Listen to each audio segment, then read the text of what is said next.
Hello guys, welcome to another video in my channel. अभी हम जिस मैच के बारे में बात करने वाले हैं वो है कल होने जाने वाला मेट्रो बैंक वनडे कप का मैच, जो कि होने जा रहा है हैम्पशायर और लेस्टर के बीच में। तो इंग्लिश सीज़न कल के मैच के साथ ख़त्म हो जाएगा, मतलब लिमिटेड ओवर सीज़न की मैं बात कर रहा हूँ। काउंटी तो अभी भी मैचेस बाकी हैं, 2-3 करके सब टीमों के। अच्छी बात यह है कि इसके साथ साथ मतलब ये ख़त्म हो रहा है और साउथ अफ्रीकन डोमेस्टिक सीज़न शुरू होने जा रहा है। उसके भी मैचेस के वीडियोस आएंगे धीरे धीरे धीरे धीरे करके। लेकिन अभी पहले इस मैच के बारे में बात कर लेते हैं। तो लगभग लगभग 17 दिन या 16-17 दिन के बाद या 20 दिन के बाद समझ लो, ऑड फिगर, इवन फिगर, 20 दिन के बाद सेमीफाइनल और फाइनल का ये मैच जो है डिफरेंस हो रहा है। सारे मैचेस मोस्टली हमने कवर करे थे नॉकआउट के, तो और लीग स्टेज के ऑब्वियसली सारे मैचेस तो कवर नहीं करे थे, लेकिन इन दोनों टीमों के बारे में हमें भली भांति आइडिया है। हैम्पशायर के तो मोस्टली मैचेस हमने कवर करे ही थे, लेस्टर के भी हमने मैचेस कवर कर रखे हैं। बहुत ज़्यादा चेंज नहीं हो रहा है इस फाइनल मैच के लिए दोनों टीम्स के। हालांकि सारे प्लेयर्स तो अवेलेबल हैं, बड़े बड़े जो प्लेयर्स 100 के लिए नहीं खेल पाए थे पूरे सीज़न में वो अवेलेबल तो हैं, लेकिन वो खेलेंगे नहीं, तो अच्छी बात है हमारे लिए। और डोमेस्टिक प्लेयर्स के ऊपर ही डिपेंड करने वाली है दोनों टीमें। हालांकि लेस्टर ने अभी तक कोई स्क्वाड अनाउंस नहीं किया है, लेकिन जो जो प्लेयर्स खेल रहे थे ओवरऑल वही खेलेंगे, ये उम्मीद आप रख सकते हो। हैम्पशायर की तरफ से कुछ बड़े नाम इंक्लूड हो सकते थे, लेकिन उनको उन्होंने लिया नहीं है, जिनमें से सबसे बड़ा नाम ऑब्वियसली जेम्स विंस ही है, तो वो नहीं है। तो बाकी जो जो प्लेयर्स खेल रहे थे उनमें से ही आपको आज के मतलब कल के मैच में खेलते हुए दिख जाएंगे। दोनों टीम की जर्नी की अगर हम बात करें तो हैम्पशायर ऑब्वियसली उतनी स्ट्रॉन्ग तो रही नहीं है। अगर हम उनकी बॉलिंग की बात करें तो जैसे कि हमने पिछले 2 एडिशंस में देखा था कि ऐसे बॉलिंग साइड में बहुत डोमिनेटिंग रहे थे। इस सीजन में बॉलिंग शायद उतना अच्छा नहीं भी हुआ होगा उनका हर मैच में। हालांकि लास्ट मैच उन्होंने बॉलिंग से ही जीता था, लेकिन मैं ओवरऑल सीजन की अगर मैं बात करूं तो उतना अच्छा बॉलिंग शायद पिछले 2 सीजनों की तरह नहीं भी हुआ होगा उनका। लेकिन ओवरऑल एज ए टीम इन्होंने बहुत बढ़िया परफॉर्म करा, और सिर्फ एक मैच अभी तक उन्होंने हारे हैं, और वो एक मैच लेस्टर के अगेंस्ट में ही हारे थे, जिस मैच के बारे में हम बात करेंगे। और अगर लेस्टर की बात करें तो वो भी बहुत डोमिनेटिंग रहे, उनको भी सिर्फ एक मैच हारना पड़ा था पूरे सीजन में अभी तक, और वो हारे थे नॉटिंघम के अगेंस्ट में, जिनका ये होम ग्राउंड है जहाँ पे कल का मैच होने जा रहा है। ठीक है, अगर आपने पूरा सीजन सही से फॉलो किया होगा तो आपको ऐसे टीम्स भी दिखे होंगे जो बहुत डोमिनेटिंग रहे थे पूरे ग्रुप स्टेज में। ये वो वारविकशायर जिनमें से एक टीम थी, वुशशायर ने भी काफ़ी अच्छा परफॉर्मेंस करा हुआ था। लेकिन जैसा मैं हमेशा कहता हूँ कि टीम्स में बैलेंस होना ज़रूरी होता है। आप मैचेस तो जीत सकते हो एक आध प्लेयर के ऊपर डिपेंड करके, लेकिन टूर्नामेंट जीतने के लिए या नॉकआउट में पहुँचने के लिए या कम्पीट करने के लिए कप के लिए आपको टीम में बैलेंस रखना ज़रूरी होता है, और जो कि ये दोनों टीमों में है भी। हैम्पशायर के पास तो होता ही है, लेस्टर भी इस फॉर्मेट में जब से मतलब रीशफलिंग हुआ है, 100 का इंट्रोडक्शन हुआ है, तो तब से ये भी इस फॉर्मेट में अच्छा ही कर रहे हैं। ठीक है, सेमीफाइनल में दोनों ही टीमों ने बॉलिंग फर्स्ट करा और दोनों ही टीमों ने बहुत बढ़िया बॉलिंग परफॉर्मेंस किया। हैम्पशायर ने तो मतलब 100 के भीतर रोक दिया था, वो भी इस टूर्नामेंट की सबसे बढ़िया टीम को, जो कि एक भी मैच नहीं हारी थी अपने ग्रुप स्टेज में, और क्या ही धमाकेदार परफॉर्मेंस भी किया था। उस टीम को उन्होंने नेस्तनाबूद कर दिया था बॉलिंग फर्स्ट करके 100 रन के भीतर, और बैटिंग में भी 1 विकेट होकर उन्होंने मैच जीत लिया था।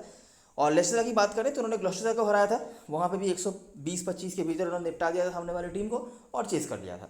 तो दोनों ही टीमों का रास्ता लगभग लगभग सेम रहा है। ठीक है, दोनों टीमों ने एक दूसरे के साथ एक मैच इस सीजन में खेला हुआ था।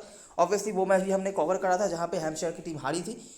तो बात करते हैं और देखते हैं क्या क्या चीज़ें हैं। अभी अगर आप ऑन पेपर देखोगे तो आपको शायद Leicester as a better team देखने को मिल जाएगी, क्योंकि उनकी बॉलिंग भी बहुत कॉन्सिस्टेंट दिख रही है और बैटिंग में ही बहुत नीचे तक उनके पास प्लेयर दिख रहे हैं जो बैटिंग में अच्छा कर रहे हैं। हैम्पशायर की बॉलिंग तो चलो, लियम डॉसन आने के बाद उनका स्पिन डिपार्टमेंट जो वीक दिख रहा था वो तो बहुत स्ट्रांग हो गया है। पेस डिपार्टमेंट भी ठीक ठाक ही है, ऐसा कुछ कॉन्सिस्टेंटली नहीं है लेकिन ठीक ठाक है।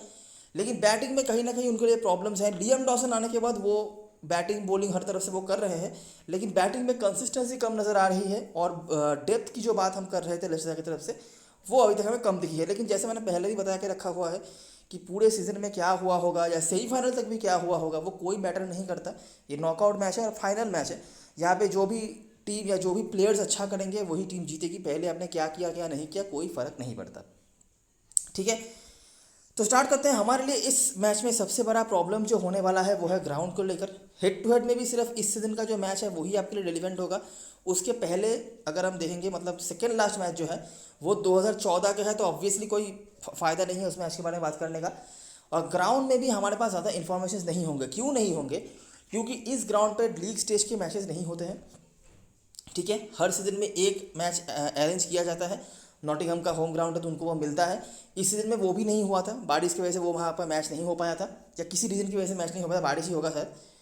पिछले सीजन में एक आध मैच हुआ था, तो उसके ऊपर बेस करके हम थोड़ा आइडिया लगाएंगे और समझने की कोशिश करेंगे कि इस ग्राउंड पे क्या होता है। बाकी अगर मैं काउंटी की कुछ बातें करूं तो काउंटी में हैम्पशायर और नॉटिंघमशायर सेम ग्रुप में रहे हैं इस सीज़न में, तो वहाँ की कुछ चीज़ें मैं बताऊंगा। तो रिलेवेंट इन्फॉर्मेशन ग्राउंड से रिलेटेड हमारे पास नहीं होगा, बस कुछ कॉमन सेंस और कुछ ऑब्जर्वेशंस होंगे जिनके ऊपर बेस करके हम बात करने की कोशिश करेंगे, बराबर। तो स्टार्ट करते हैं इस मैच की एनालिसिस। ट्रेंट ब्रिज नॉटिंघम पे मैच होने जा रहा है। ये न्यूट्रल वेन्यू है, ऐसा कुछ किसी का होम ग्राउंड तो नहीं है। वेदर की बात करें तो थोड़ा बहुत क्लाउडी रह भी सकता है, लेकिन बारिश के चांसेस मुझे नहीं दिख रहे हैं, और ये क्लाउडी भी शायद मैच के टाइम पे आपको सही होता हुआ दिख जाए।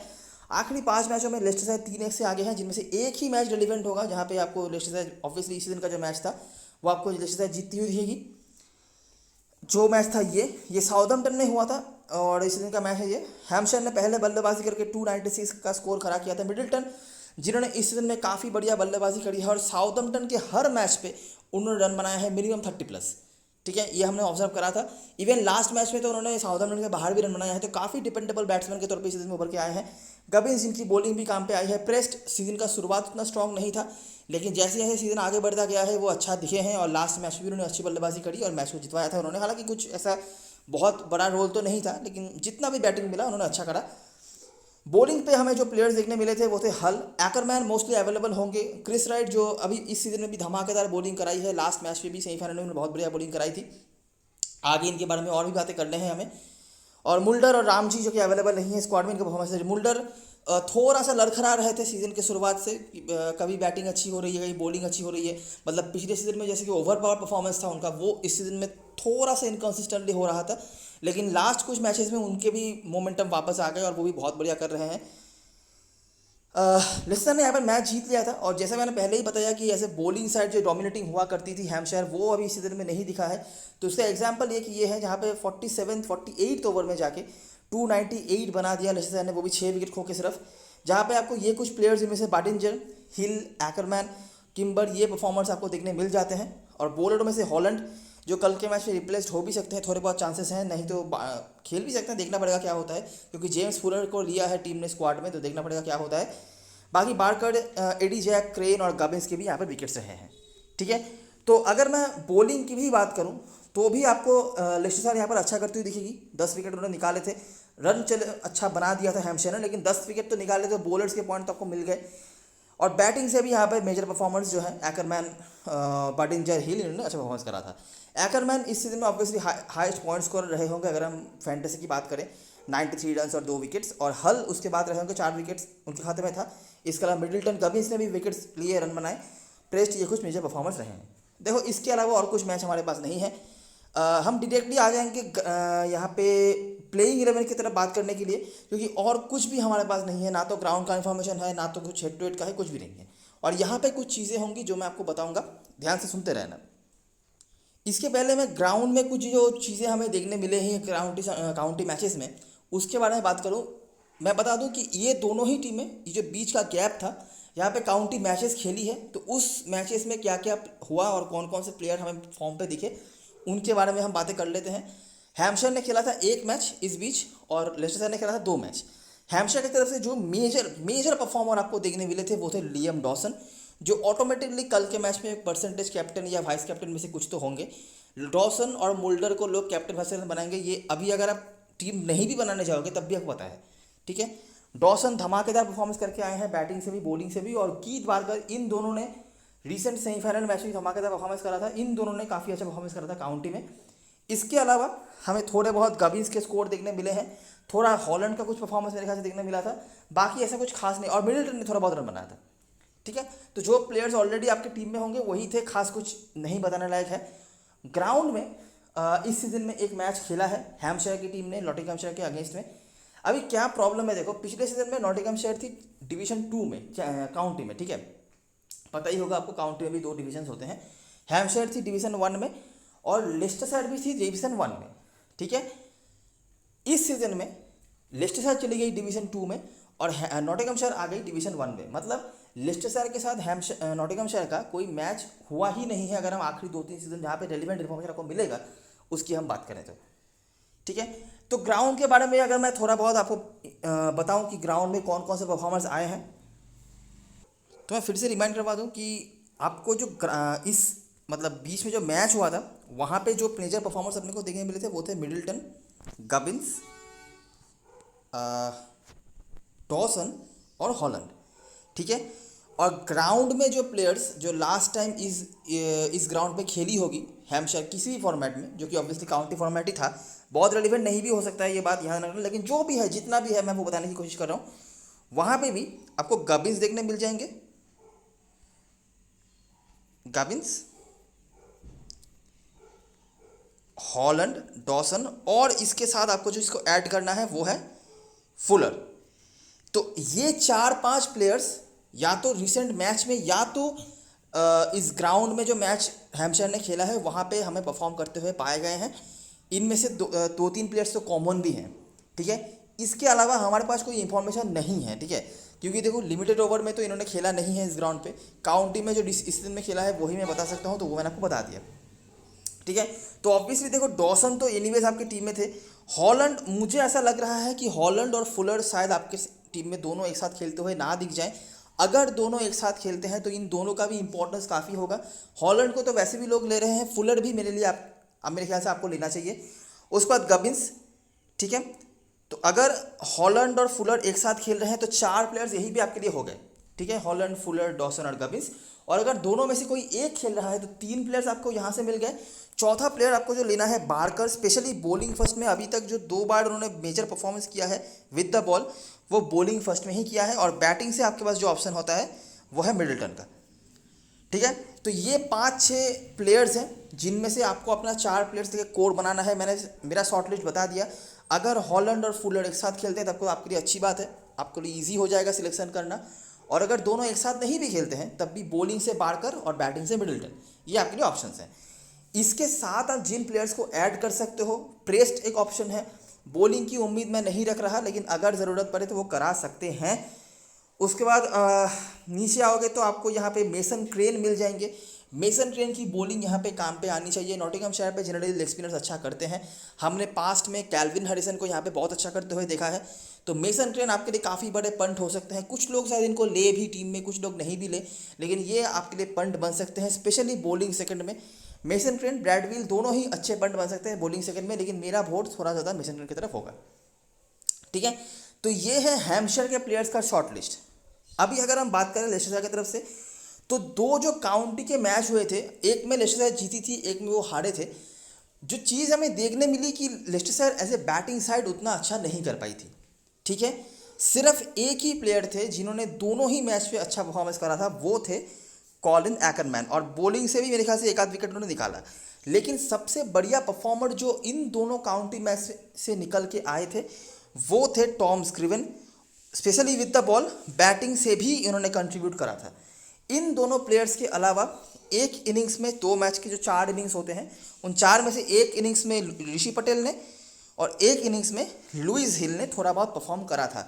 बाकी किसी का भी हमें उस तरह से परफॉर्मेंस नहीं देखने मिला। विद द बैट मैं बात कर रहा हूँ। बॉलिंग से तो चलो राइट मुल्डर ने अच्छा करा भी था, लेकिन बैटिंग उतनी अच्छी नहीं हुई थी। ये एक देखने लायक बात है। ऑब्वियसली जो काउंटी है उतना रिलेवेंट शायद नहीं भी हो, लेकिन जो है वो मैं आपको बता रहा हूँ। ठीक है।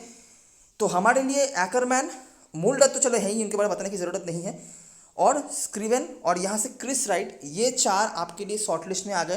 क्रिस राइट का नाम इसलिए क्योंकि क्रिस राइट अच्छा कर रहे हैं विद द बॉल, ओवरऑल तो अच्छा करा ही है इस टूर्नामेंट में, और काउंट में भी अच्छा करा था। तो ये 4 आपकी टीम में होने चाहिए। इसके साथ आप जिन प्लेयर्स को देख सकते हो, सबसे पहला नाम आना चाहिए हल का, क्योंकि लेफ्ट आर्म मीडियम पेसर है और रिसेंट हेड टू हेड में उन्होंने 4 विकेट निकाल के रखा हुआ है। सैलिसबरी बॉलिंग फर्स्ट में बहुत इंपॉर्टेंट हो जाएंगे। अगर वो बॉलिंग फर्स्ट नहीं करा रहे हैं तो बिल्कुल ऊपर आ जाओ बैटिंग सेक्शन में और आपको ऋषि पटेल मिल जाएंगे। इनको आप देख सकते हो। साल्बर्डिंजर जिस तरह से स्टार्ट उन्होंने किया था सीजन का, उतना अच्छा फिनिश अभी तक तो नहीं देखने मिला है उनकी तरफ से। अभी रिसेंट कुछ मैचेस में उतने अच्छे रन पे भी नहीं दिखे हैं, तो वो मेरे शॉर्ट लिस्ट में अभी के लिए तो नहीं है। ठीक है। ऑलरेडी मेरे ख्याल से 3 बैट्समैन हो जाएंगे अगर हम टीम बनाने जाएंगे, तो साल्बर्डिंजर इसीलिए मेरी टीम में आपको नहीं दिखेंगे। अच्छा, रेहान अहमद भी खेले थे, पता नहीं है लेस्टर ने अभी तक स्क्वाड अनाउंस नहीं किया है। अगर वो भी खेलते हैं तो एक इंपॉर्टेंट प्लेयर बन जाएंगे और सभी के टीम में वो होंगे। अगर वो खेलेंगे तो देख लेना, अगर वो खेलते हैं तो वो भी लेग स्पिनर है, तो लेग स्पिनर का तो वो मैंने बता दिया अभी। अगर वो खेलते हैं तो आप देख सकते हो। तो बस ये हमारे शॉर्ट लिस्ट में हो गए। देखो कुछ रिकॉर्ड नहीं है, कुछ भी नहीं है। जो हेड टू हेड में जो परफॉर्मर्स थे उनको तो हमने शॉर्ट लिस्ट में रख ही लिया। इसके अलावा थोड़ा बहुत भी जो कुछ मिल रहा है उनको भी हमने काउंट कर लिया और वो हमारे लिए इंपॉर्टेंट हो जाएंगे। हेड टू हेड की अगर आपने बात करी होगी तो एकरमैन मेजर परफॉर्मर थे और रिसेंट टाइम्स में भी फॉर्म के हिसाब से एकरमैन बहुत अच्छा कर रहे हैं। बैटिंग से भी कंट्रीब्यूशंस कर रहे हैं, बॉलिंग से भी थोड़े बहुत परफॉर्मेंस है, तो बहुत इंपॉर्टेंट प्लेयर बन जाते हैं। और टॉम स्क्रीवन एक मेजर परफॉर्मर आपके लिए उभर के आ सकते हैं। कुछ लोग शायद उनको नहीं भी ले सकते हैं, स्पेशली उन साइड्स में जहाँ पे रिस्ट्रिक्शंस हैं, 4 से ज़्यादा ऑलराउंडर आप नहीं ले सकते, लेकिन ये एक बहुत बड़े पॉइंट बन सकते हैं। अगर आप उनको मैनेज कर पाओ तो मेरे ख्याल से आपके लिए बहुत इंपॉर्टेंट हो सकते हैं। अभी ये बेंच लास्ट मैच के हिसाब से है। लास्ट मैच में उन्होंने जो स्क्वाड अनाउंस किया था उस हिसाब से पता नहीं ये प्लेयर्स फिर से बेंच पे रहेंगे या नहीं, तो लाइनअप आने के बाद वो आपको पता चल जाएगा। कैप्टन बस ने चॉइस की बात करें तो गबिन्स और डॉसन का तो चलो बनता भी है। गबिन्स भी अच्छा ही कर रहे हैं, ऐसा नहीं है कुछ कॉन्ट्रीब्यूशन का नहीं है, कभी कभी बॉलिंग से विकेट ले लेते हैं। उसके बाद मिडिल्टन बैटिंग से और हॉलैंड इनके परसेंटेजेस हाई हैं। हालांकि मुझे लगता तो नहीं कोई इनको कैप्टन वैसा बनाएगा, लेकिन हाँ टीम में सबके होंगे। उसके बाद बारकर है, स्पेशली बॉलिंग फर्स्ट में देख लेना। और अगर फुलर खेलते हैं तो वो आपके लिए इंपॉर्टेंट हो जाएंगे। मेरे ख्याल से हॉलैंड और फुलर में से कोई एक खेलेंगे, लेकिन अगर दोनों खेलते हैं तो हमारे लिए ईजी ही हो जाएगा सिलेक्शन करना, स्पेशली ड्रीम 11 पे। तो अदर साइड्स में प्रॉब्लम होगा। लेकिन उसके बाद क्रेन और व्हील, स्पेशली जो भी बॉलिंग सेकंड करा है, स्पेशली मेरे लिए क्रेन इंपॉर्टेंट है क्योंकि लेग स्पिनर है वो, और इस ग्राउंड पर लेग स्पिनर्स इफेक्टिव होते हैं। लेस्टर की तरफ से एकरमैन और मुल्डर का तो चलो है ही परफॉर्मेंस, उनका तो इस सीजन में चल भी रहा है हमेशा की तरह। और एकरमैन रिसेंट टाइम से काफ़ी अच्छा कर रहे हैं और हेड टू हेड में भी इनका ही बेस्ट परफॉर्मेंस है अगर आप ओवरऑल पॉइंट काउंट करेंगे तो। उसके बाद हैंड्सकॉम और राइट, रिस्की में बाडिंजर और पटेल में से किसी एक को ही देख लेना, ठीक है, दोनों को लेने की ज़रूरत नहीं है। और सैलिसबरी और हल, मैंने जो बताया बॉलिंग में, हल को आप रिगार्डलेस ऑफ टॉस ले सकते हो, सैलिसबरी को लेना है तो बॉलिंग फर्स्ट में लेना, ठीक है। अच्छा, अभी के लिए ये 8 प्लेयर्स मैंने ले रखे थे। और कीपर सेक्शन में कोई भी दिक्कत वाली बात नहीं है, किसी का भी ऐसा कुछ रिकॉर्ड वगैरह नहीं है, तो अब इजीली ले सकते हो हैंड्सकॉम को, कोई वहाँ पे कुछ ज़्यादा सोचने वाली बात नहीं है। ऑलराउंडर सेक्शन में मेरे लिए 4 ऑलराउंडर्स ये होंगे, मुल्डर, एकरमैन, स्क्रीवन और डॉसन का परसेंटेज थोड़ा कम है, लेकिन गलती से भी ये मत सोच लेना है कि कोई इनको ड्रॉप तो दूर की बात, कैप्टन वाइस कैप्टन भी ना बनाए तो ही शॉक होने वाली बात है। तो ये 4 मेरे ऑलराउंडर्स होंगे। अभी अगर आप ड्रीम 11 पे खेल रहे हो तब आप हॉलैंड और इवन अगर फुलर भी खेलते हैं दोनों को ले सकते हो, लेकिन अगर किसी और साइड में खेल रहे हो जहाँ पे 4 ही ऑलराउंडर्स लेने होंगे तो ये मेरे सेफेस्ट 4 ऑलराउंडर्स होंगे। बहुत ज़्यादा रिस्क लेना है तब आप कुछ अलग सोच भी सकते हो, हॉलैंड फुलर में से किसी को ऐड करना हो तो, लेकिन अभी के लिए ये 4 हैं, ठीक है। बैटिंग सेक्शन में मैंने इन दोनों को पहले रख रखा है और दोनों का बंधा भी है, परफॉर्मेंस भी अच्छा है, फॉर्म भी अच्छा है, रिसेंट रन्स भी हैं, सब कुछ सही है। इसके बाद तीसरा ऑप्शन पटेल और प्रेस्ट में से किसी एक को ले सकते हो। प्रेस्ट का लास्ट हेड टू हेड में रन्स है और रिसेंट टाइम्स में उन्होंने थोड़ा बहुत रन बना के रखा हुआ है। किम्बर भी अच्छे ऑप्शन है, किम्बर कभी कभी बॉलिंग भी करने लग जाते हैं, लेकिन बहुत बड़ा रिस्क हो जाएगा। लेकिन हाँ, अगर आप लेना चाहते हो बड़ी लीग में डेफिनेटली, छोटी लीग में भी अगर लेना चाहते हो ले सकते हो, ना भी लोगे चलेगा। बॉलर्स में राइट और हल को मैंने रखा है। हल मेरे ख्याल से रिगार्डलेस ऑफ टॉस आपकी टीम में हो सकते हैं। इसके साथ आप जिन प्लेयर्स को ऐड कर सकते हो, बारकर और यहाँ से सैलिसबरी, जो भी बॉलिंग फर्स्ट कराएगा उनको लेना है, सीधी बात, ठीक है। अगर आप ड्रीम 11 पे खेल रहे हो, अगर आप ज़्यादा बॉलर्स ले सकते हो तब मेसन ट्रेन को देख लेना, अगर वो बॉलिंग सेकंड करा रहे हैं तो। अगर 3 ही बॉलर ले पा रहे हो, 4 ऑलराउंडर्स लिया है ऑलरेडी आपने क्योंकि रेस्ट्रिक्शन वाले साइड्स में, तो वो मेरे ख्याल से लेस्टर के प्लेयर्स आपको ज़्यादा लेने पड़ेंगे। ऑलराउंडर्स की भी बात अगर मैं करूँ या बॉलर्स की भी बात मैं करूँ तो उनके प्लेयर्स आपको ज़्यादा लेने पड़ेंगे। हैम्पशायर की तरफ से आप अगर देखोगे गबिन्स हैं, डॉसन है जो ऑलराउंडर्स हैं, ठीक है। इसके अलावा बारकर एक ऑप्शन हो जाते हैं बॉलिंग फर्स्ट में, और बाकी जो उनके मेजर परफॉर्मर्स हैं वो आपको ऑलराउंडर में मिल जाएंगे, जिनमें से हॉलैंड एक ऑप्शन हो गया, मिडिल्टन के रूप में हमने बैट्समैन भी दे दिया, तो इसीलिए, ठीक है। भले ही आप हैम्पशायर के सपोर्ट में टीम बनाओ या उनके अगेंस्ट में टीम बनाओ, मेरे हिसाब से ये मैच मुझे लगता है काफ़ी सही मैच हो सकता है, लेकिन बॉलर्स का मैच हो सकता है। मुझे इस मैच में बहुत रन की उम्मीद नहीं है। 290 का स्कोर जो आपने देखा था लास्ट हेड टू हेड में, मुझे नहीं लगता कि इतना रन फिर से बन जाएगा, कम ही रन होगा। और चेज़ बहुत मुश्किल हो सकता है क्योंकि फाइनल का प्रेशर भी रहेगा। तो मुझे लगता है कि जो भी टीम बैटिंग फर्स्ट करेगी और अगर कम से कम 260-70 के आसपास भी स्कोर किसी ने बना दिया तो ये मैच बहुत रोमांचक हो सकता है। कहीं ना कहीं मुझे लग रहा है कि हैम्पशायर आपको इस मैच में अहेड होती हुई दिख सकती है, क्योंकि मैंने कई बार देखा है कि जो बेहतर टीम्स होती हैं ऑन पेपर या जो ओवरऑल सीजन में अच्छा करके आती हैं वो ऐसे मैचेस में चोक कर जाते हैं। तो मुझे इसीलिए लग रहा है हैम्पशायर बेहतर हो भी सकते हैं, लेकिन ऑब्वियसली फाइनल है, कोई प्रेडिक्शन करना बेवकूफ़ी होगी। लेकिन मेरे हिसाब से हैम्पशायर आपके लिए बेहतर टीम होकर दिख सकती है, डिस्पाइट हमारे टीम में हम लेस्टर के प्लेयर ज़्यादा लग रहे हैं, ठीक है। कैप्टन वैसे चॉइस की बात करें तो Ackermann last head to head के हिसाब से अच्छा ऑप्शन है, लेकिन याद रखना उनकी बैटिंग से ही आपको ज़्यादा उम्मीद रखना पड़ेगा, बॉलिंग से नहीं। तो ऑब्वियसली अगर आपको बॉलिंग बैटिंग दोनों इक्वल देखना है तो मोल्डर और डॉसन के अलावा कोई बेहतर ऑप्शन नहीं है। अलग ही कुछ देखना है तो वो स्क्रिवन का हो जाएगा। स्क्रिवन को काफ़ी लोग शायद नहीं भी रखे टीम में, लेकिन मेरे लिए बहुत अच्छे पंट बन सकते हैं वो। इसके अलावा राइट एक सेफेस्ट ऑप्शन हो जाएंगे वाइस कैप्टनसी के लिए। रिस्क लेना है, बड़ी लीग खेल रहे हो, वहाँ पे हल को देख सकते हो रिगार्डलेस ऑफ टॉस। और बॉलिंग फर्स्ट में सैलिसबरी, या जो भी बॉलिंग फर्स्ट करेंगे सैलिसबरी या बारकर मेजर, क्योंकि मेरा एक्सपेक्टेशन थोड़ा लो स्कोर का है, तो इसीलिए मैं ऐसे प्लेयर्स के ऊपर ही कैप्टन वाइस कैप्टन का दारोमदार देना चाहूँगा जो बॉलिंग से मुझे कॉन्ट्रीब्यूशन दे सकते हैं। ठीक है, तो यही सारी चीज़ें और सारी एनालिसिस। अगर आपको वीडियो पसंद आई हो तो लाइक ज़रूर करना, सब्सक्राइब करना चैनल को, टेलीग्राम चैनल पे ज़रूर ज्वाइन हो जाना, क्योंकि लास्ट मोमेंट पे सारी अपडेट्स वहीं पे आने वाली हैं। तब तक के लिए best of luck for this match and goodbye for now.